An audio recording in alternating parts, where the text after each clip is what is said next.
Yun guys, this is press. Ito yung guys na parehong pasok sa production division, which is the Beretta 92X Performance and of course the CC Shadow 2 guys. Pareho silang double action, single action.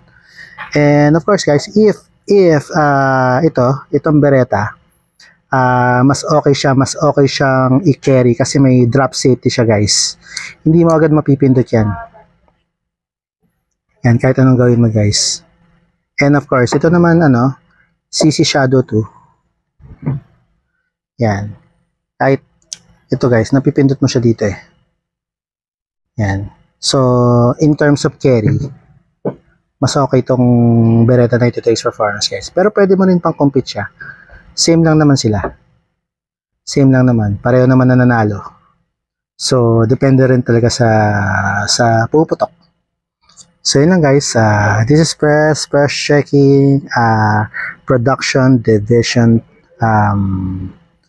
guns.